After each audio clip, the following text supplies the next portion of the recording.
কী অবস্থা? Well, prediction তো করছিলাম, লাইক মানে হয় এগুলো মাঝে মাঝে, হ্যাঁ, ডোন্ট সিরিয়াস। ওকে, ফাইজলামি বাদ দিই।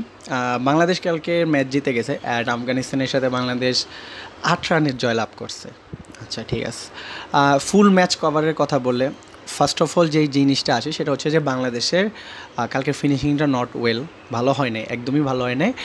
যেভাবে স্টার্ট পেয়েছিল, এটা আসলে বাংলাদেশের নেচার ভাই, যেমন স্টার্ট পাবে বাট আলটিমেটলি ফাইনাল আউটপুট তেমন আপনি আসবে না। সো যেটা আপনি আশা করবেন সেটা বাংলাদেশ কখনই ফুলফিল করতে পারবে না। যেটা আপনি আশা করবেন না, যখন মানুষ এক্সপেকটেশন কম থাকে, বাংলাদেশ তখনই পারফর্ম করে দেয় ভাই, ঠিক আছে।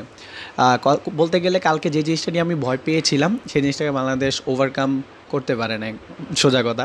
বাংলাদেশ ম্যাক্সিমাম টাইম রান যেগুলো তুলছে সেগুলো একদমই, যে বলারদেরকে আমি বলছিলাম বাংলাদেশ ভালো খেলে, সো তাদের এগেইনস্টেই বাংলাদেশের ব্যাটসম্যানরা রান তুলতে পারছে, হ্যাঁ, ফার্স্ট অফ অল কথা। এবং সেকেন্ড কথাটা হচ্ছে যে নূর আহমেদ অ্যামেজিং বল করছে এবং Rashid Khan is all class বলার, আমি জানি। এবং দুইটা বলারকে নিয়ে আমার বেশি স্পিনগুলোর মধ্যে বেশি আর কি মানে টেনশন ছিল, এবং তারা সেটাই করছে ভাই। একসময় মনে হচ্ছে 180 উঠবে, দেন 155 কোনো মতে করছে বাংলাদেশ।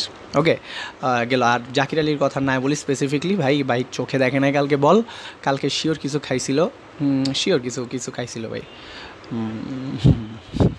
ওকে, সো জাকির আলীর বাজে একটা ম্যাচ গেছে। সো এই হচ্ছে বাংলাদেশের ব্যাটিং লাইন। বলিং লাইন আপে আসলে বাংলাদেশ যে কাজটা প্রথমেই করে সেটা হচ্ছে যে আমাদের নাসির মোহাম্মদ স্ট্রাইক দেয়। Okay, so first ball and wicket gone, ঠিক আছে।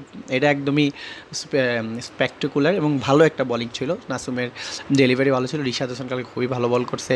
এই রিশাদের সাথে যদি বলি, বাংলাদেশের ফিল্ডিংটাও মোটামুটি ঠিক আছে ভাই, ক্লিক করছে একদিন, ঠিক আছে। এবং আশা দেখবেন না, এখনও আশা দেখেন না প্লিজ। বাংলাদেশের বিশাল সমীকরণ, শ্রীলঙ্কাকে হারাইতে হবে আফগানিস্তানকে। আর আফগানিস্তান যদি হারায় দেয় শ্রীলঙ্কায়, তখন সমীকরণের রান রেটের অনেক কাহিনী আছে, মোটামুটি মিলায়, ঠিক আছে। সো বিষয়টা হচ্ছে ফার্স্ট অফ অল বিষয়টা এটা, হ্যাঁ, ঠিক আছে। সো এটা গেল। আর যদি বাংলাদেশ যখন বলিংয়ে আসে, তখন বাংলাদেশের যে বিষয়টা আমার কাছে পার্সোনালি একটু ডাউটফুল লাগছে সেটা হচ্ছে যে ভাই পেসাররা মাইর খাইতেছিল, হ্যাঁ, মানে সিরিয়াসলি পেসাররা মাইর খাচ্ছিল, এটা একদম দেখাই যাচ্ছিলো। সো এটা একটা চিন্তার বিষয় বাংলাদেশের জন্য। পেস ইউনিট মাইর খাওয়া কিন্তু ডেঞ্জারাস। স্পিন ইউনিটে ভাই পার্ট টাইম, কেন পার্ট টাইম দিয়ে মানে বোলিং করানো লাগবে?